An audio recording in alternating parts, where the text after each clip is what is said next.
What's going on, good people? Welcome into the only live and local show dedicated to local sports, Delmarva Sports Insider. I am Sports Director Trayvon Miles. And I'm Brandon Bossert. We know how much you guys are craving sports right now. We miss it too, and we've got you covered for the next half hour. That's exactly right. We have a fun night in store. We're unveiling our top 10 Henlopen fall season athletes. And Brandon, we had so many greats to choose from. You know what, Trey? It was really fun looking through all the footage tonight, going back through all the football players, the soccer, the volleyball, the field hockey. It was a great season, so let's get right into that list. Exactly right. We're going to get things started with our number 10 ranked athlete of the past fall season. Coming in at number 10 is number 30, Tre Cannon of Woodbridge football. Tyrez had an amazing season for the Blue Raiders. He had that huge 35-yard touchdown run in the state championship game. If I remember correctly, he also had a 74-yard interception return for touchdown in that playoff game, the semifinal against Caravel. Right. Cannon is an electric player, and he is just a junior. That's right, Trey. He's a great two-way player like you were talking about for a perennial title contender in Woodbridge. They got back to the title game again this year, losing by 1 point to Howard. He's a big player to watch out for in 2020, wouldn't you say? Yep. Exactly yeah, right. Definitely. Coming in at number 9, the Morgans from Delmar. We couldn't pick one. We had to pick two. Why not? Bradford and Fletcher on her way. Morgan to helping the Wildcats to a third straight Division II field hockey state championship. Bradford tallied 10 goals, 20 assists, and was named to the Division II first team along with 4 of her Delmar teammates, including Morgan Fletcher. Aside from her high school career, Bradford has participated in the USA Field Hockey U16 National Futures Championship for the past 2 years, along with the Junior Olympics in 2019. As for Fletcher, she's just another standout for the Wildcats who's choosing to continue her career over at Duke University. Delmar is absolutely loaded, like maybe no other team in Delaware. Yeah, you know what? When we first started putting this list together, I thought, how many Delmar field hockey athletes would be on it? Well, you've got 5 in the Division II first team. Yeah, I mean, it's ridiculous, the embarrassment of riches Coach Holloman has there in Delmar. All right, on to number 8. Number 8, standing 6'1", 190 pounds, Smyrna senior wide receiver Makai Jackson. Jackson had a monster season in 2019. 8 touchdowns, over 600 yards.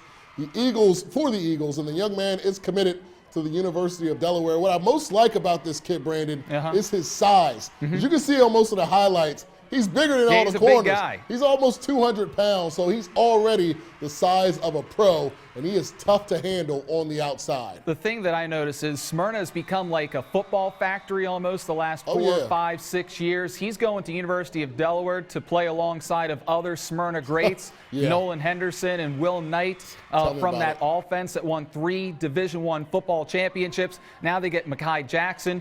I mean, it'll be fun to watch the UD Blue Hens the next couple of years with some of these Eagles that they're getting.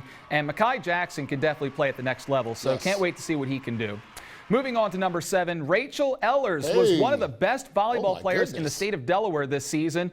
We may not have heard too much from her this past fall, but we should really take notice. She averaged over 16 kills and 8 digs a game as the Indians went 13-2 on their way to the Henlopen Championship.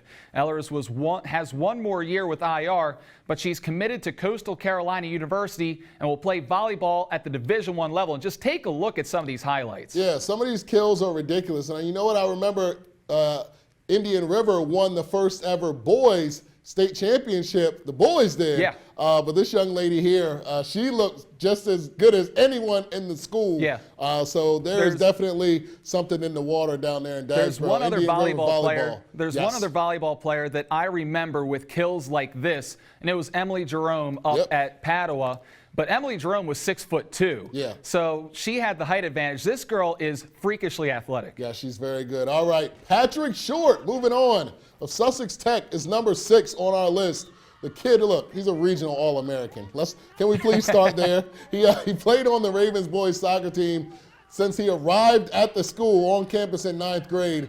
In that freshman year, he made all-conference. He also plays in the National Premier League. He compiled a 33-21-5 record while at Tech. So nearly 60 caps or appearances for the Ravens. That is a lot for a high school player. That definitely, and like you mentioned, he was named a regional All-American from the Henlopen this season. He's the only one from the Henlopen to be named a regional All-American, so that should tell you how good he has been and how high his stature is in the Henlopen. Well, coming in at number 5, Division I Field Hockey Player of the Year, Cape Henlopen's Cameron Smith. Wow. Smith had another fantastic year in her senior year campaign, 15 goals, 9 assists for the Vikings as her team collected its 3rd straight Division I state championship. According to Max Field Hockey, Smith has committed to Westchester University, and we just see some of this field hockey talent that we have here in Delaware. Yeah, you know what? There was another young lady, Anna Stankovsky for Cape Henlopen, who was very dominant. But Cam Smith, you could see her imprint on the offensive end as well as on the defensive end. So that was well-deserved that she got Player of the Year in Division I. But as you said, downstate truly owning the field hockey scene. Yeah, we do. But I want to say amazing season by all. But Cam Smith, as I said, her career is second to none. 3 state championships and the Player of the Year. It just doesn't get any better than that. Yeah, and I can't wait to see what Delmar does next year, because one thing I love to see in sports is greatness, and that's what we're seeing with Delmar right now, because a lot of these players are so good, led by Josie Holloman, who we'll probably see a little bit later. I don't want to give anything away right now, but I cannot wait to see what they can do in the future, because they're not only really good, but they're dominant and they're also young. Yeah, we'd be fools if Josie Holloman wasn't on this list. So she's on this list somewhere. We're not going to give it up yet. That's going to do it for the A Block. We're going to take a quick commercial break. Coming up, we continue our list. We also look back on a special memory from the fall, that when Delmarva Sports Insider returns. Kevin Cusses, running back, Sussex Tech, and you're watching Delmarva Sports Insider. Perfect.